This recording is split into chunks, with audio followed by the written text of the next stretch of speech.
The Sisters of Battle, the army of the Adepta Sororitas, and the standing army of the Ecclesiarchy. The Sisters of Battle's origins can be traced to the backwater world of San Lior. Here, an all-female cult dedicated to the worship of the Emperor was found. They called themselves the Daughters of the Emperor. Goja Vandir, the High Lord of the Administratum, travelled to this world to recruit the daughters to his private forces.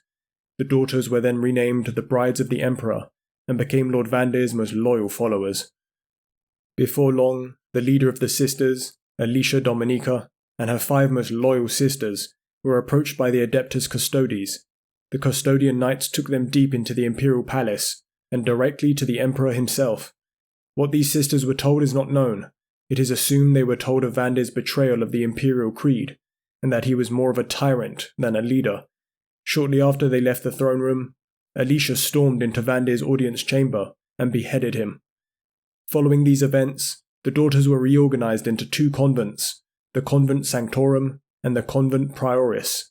As the sisters' reach had grown and their forces became larger, their order was further split into separate militant and non-militant groups. There were 6 militant orders created, with each of them originally headed by one of the sisters that had entered the throne room on that fateful day. The first order is the Order of the Ebon Chalice. Their most honoured saint is Alicia Dominica. Their symbol a flaming skull-filled chalice, representing the knowledge brought to their saint in the throne room. This order protects Terra and the planets that make up the Segmentum Solar. They are known for destroying any who encroached on the planets, and for the many violent purges they would begin because of imperial officers and governors not conforming to the imperial creed. The second order is the Order of the Valorous Heart. Their most honoured saint is Lucia. Lucia had later been captured by a cult and tortured until her demise. Here Lucia and her fellow sisters never gave in to the pain they endured, and remained loyal until the very end. This order is known for being highly penitent, and will seek atonement for the smallest of sins.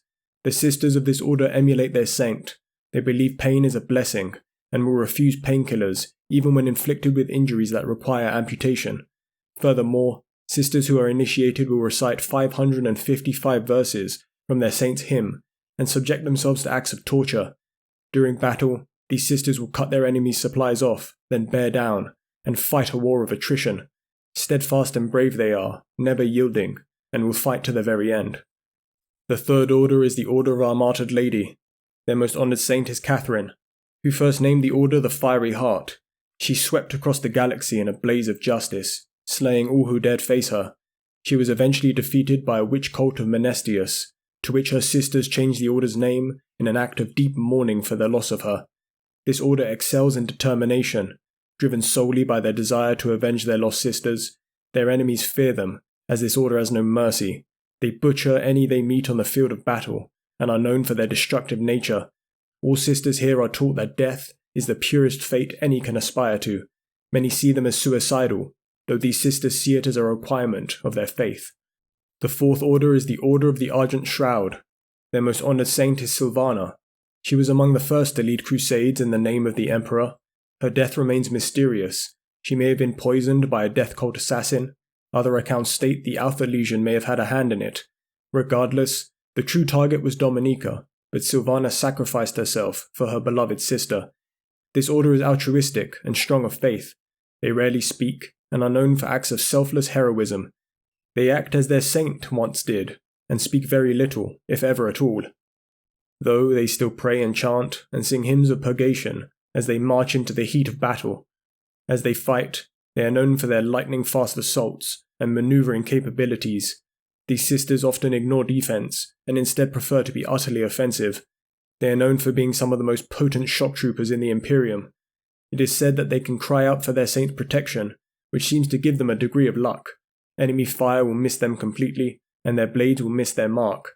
The sisters who do perish in battle do so usually when saving entire squadrons from certain doom. The fifth order is the Order of the Bloody Rose. Their most honoured saint is Mina.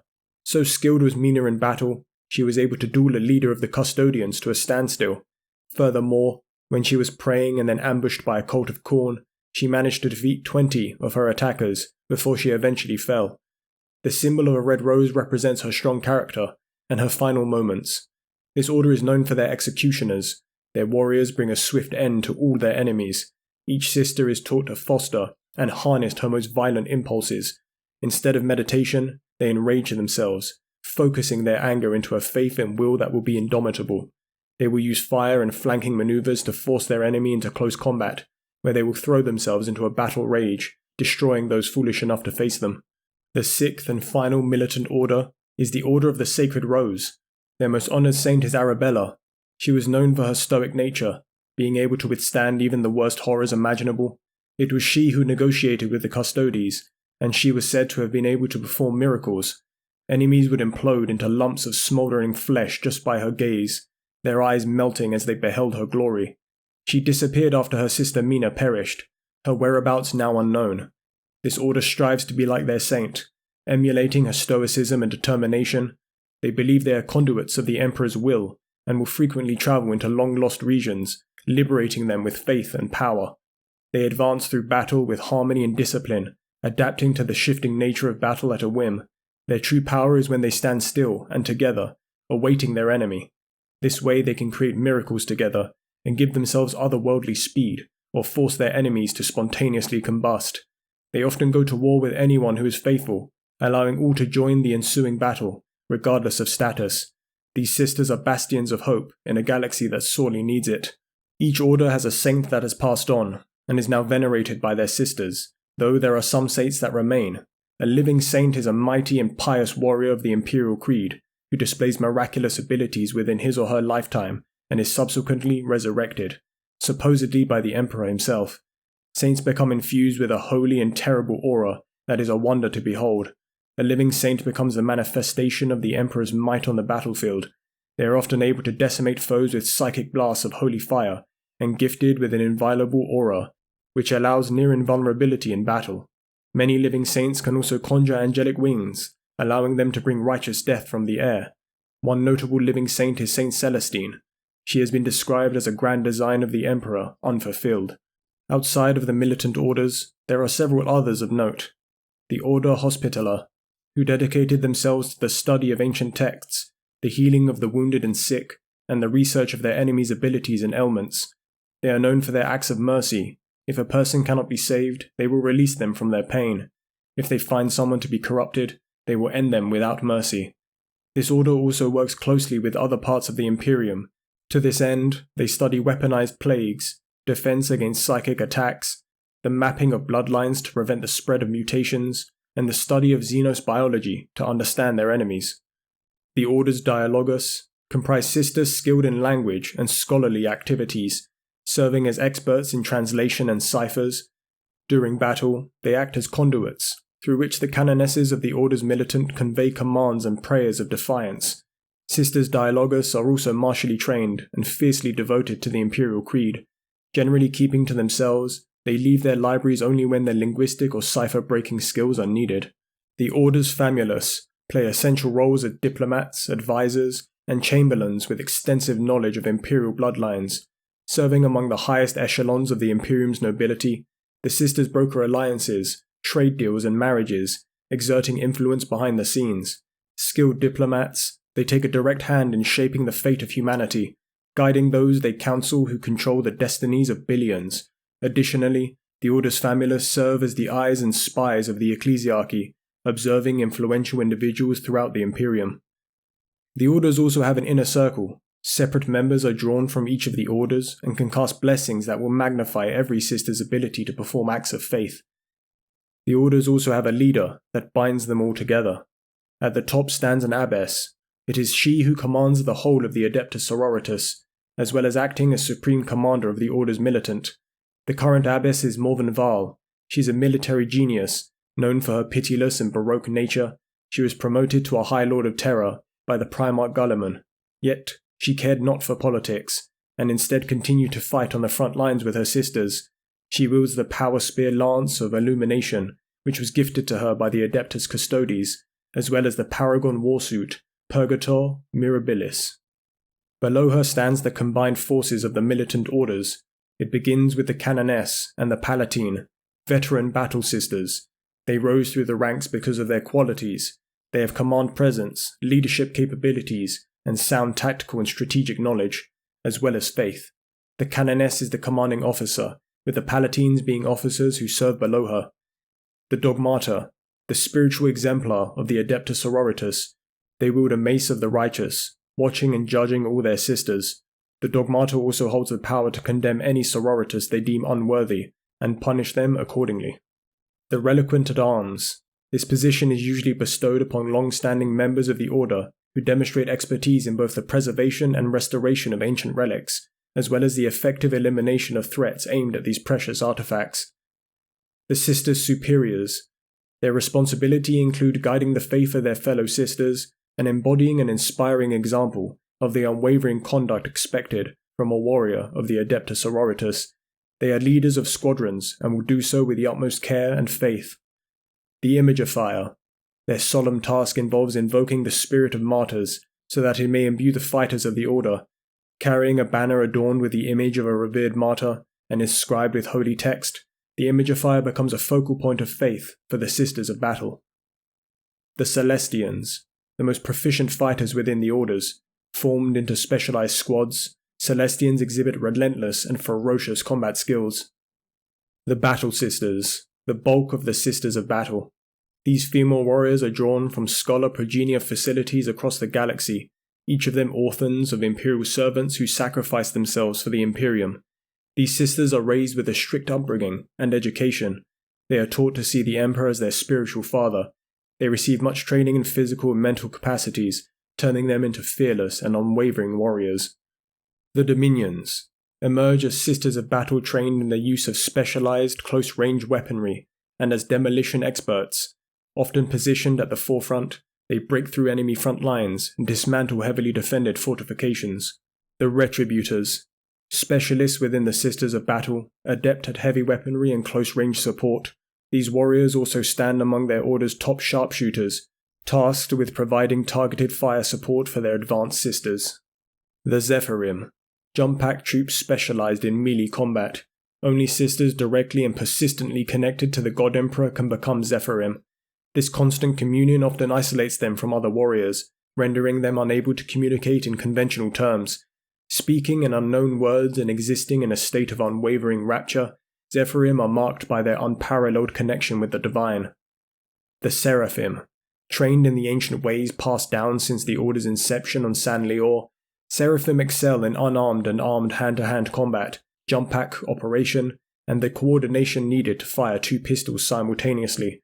Considered alongside Celestians as the most elite warriors, Seraphim selectively recruit only the most talented and experienced sororitas. Lastly, the Sisters Repentia emerge, individuals who, having failed or fallen short of the sororitas' strict religious codes, seek redemption through self-flagellation and a glorious death in battle. Sisters from any order can become Repentia. They are placed at the forefront of battle. Repentia can also potentially redeem themselves through deeds of great bravery and ferocity. The Sisters of Battle receive their war gear from the Adeptus Mechanicus. Taken to either of the convents, the gear undergoes rites blessed by novitiates, wiped with sacred oils and polished with cloths touched by saints. Each piece is inscribed with verses from the battle hymn of the Adepta Sororitas. Specialty war gear for canonesses may be sprinkled with the blood of martyrs and placed among fallen saints' crypts until claimed by its bearer.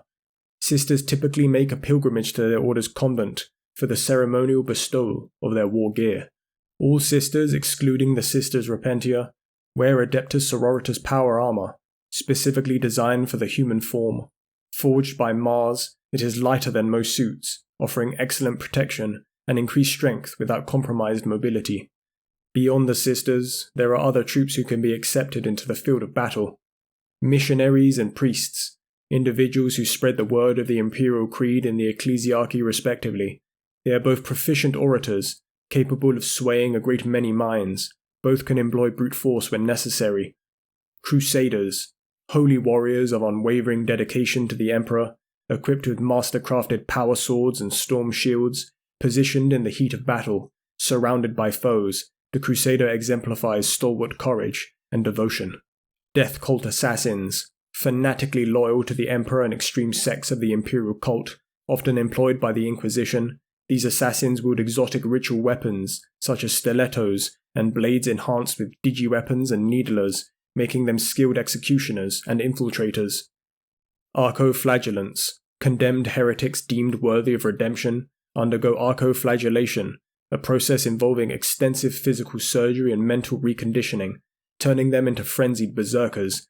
Implanted with various weapons such as cutting claws and electro-flails, they wear sealed pacifier helmets that keep them in a calm, barely conscious state until activated.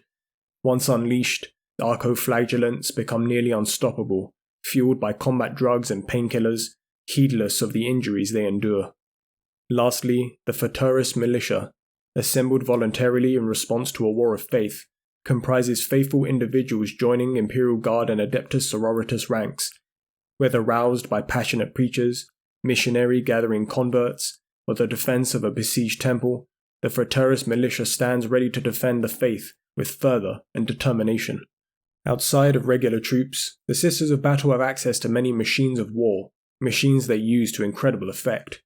Penitent engines, piloted by heretics bearing guilt for grave crimes, a network of wires and chemical injectors is embedded into the heretic's spine, linking them to a mechanical suit of annihilation. Beyond combat, chemical implants inflict guilt and pain directly into their brains, a constant reminder of their sins. Mortifiers, a penitent engine variant, are piloted by Sisters Repentia, guilty of the gravest sin, fleeing from battle. Sharing the penitent engine's chassis, mortifiers have neuro-agonizer arrays and obloquial enhancers, amplifying the pilot's self-loathing. Bolts in the Repentia's bones render them motionless, a bafflehood silences piety, and on the front lines, mortifiers frenzy in response to suffering. Those Repentia who fled and betrayed face a grimmer fate, wired into an anchorite, an encased mortifier, forced into isolation, enduring agony. These sisters meet their inevitable end. Paragon warsuits, granted to elite Celestians with unwavering faith, pilots requiring remarkable skill, must successfully unite with the machine spirits within. Once bonded, these suits navigate enemy fire with ease, rivaling Space Marine dreadnoughts in firepower. Sisters of Battle use the Mark IIIA Mars Pattern Rhino exclusively, an upgraded version with heightened stature, vision blocks, and circular hatches. It excels in dense terrain, carrying the sisters into the heat of battle. Repressors, Rhino variants, function as heavily armoured personnel carriers with extended compartments and firing slits. Armed with various weapons and blades, all 6 passengers can fire from within the protected vehicle. Exorcists provide long-range fire support. Their missiles, understood vaguely by the tech priests, can annihilate tanks or infantry squads. These machines are highly venerated, although their machine spirits are known to be temperamental and require constant work and prayer. The Castigator. Like the Predator of the Space Marines, the Castigator is built on a Rhino chassis. Like its Predator cousin, it fulfills a dedicated fire support role on the battlefield. Immolators. Exclusive Adepta Sororitas transport variants on the Rhino chassis, they sacrifice carrying capacity to unleash holy flames across the battlefield. The Sisters of Battle also possess aircrafts. Thunderhawk gunships, armed with versatile weapons, adapts to the needs of battle. They are used in both air and ground warfare. Lightning Strike air superiority fighters, designed for dedicated ground attacks, focusing on enemy armor formations. Avenger Strike Fighters, a ground attack aircraft excelling in high-speed, low-level attacks, outclassing peers in firepower, effective against armored targets. Retribution-class battleships, their distinctive armored prow charges headlong at the enemy fleet. They excel in close-range broadsides. Dauntless-class light cruisers, a scout craft with firepower to repel attacks, autonomous for months, sacrifices armor for speed and maneuverability. Piety-class cruisers, colossal vessels armed with combustion projector arrays for immense power in space battles. Finally, the flagship Martyr's Halo, a battleship amongst the largest in space, capable of vast firepower and absorbing substantial damage, includes landing bays for attack crafts, serving as capital ships in fleets for superior defense. Often accompanied by cruisers and escorts, they prove ponderous to maneuver due to their size. The Adepta Sororitas and their many groups are beacons of faith and hope in a galaxy filled with darkness and hate. Each of them has a role to play in the coming battles, and they will do so with righteousness. Their troops and vehicles are bastions of faith, for the Adepta Sororitas serves the Emperor with unwavering loyalty. Any who stand in the way of the Emperor's plans will be annihilated in a wave of fire and brimstone.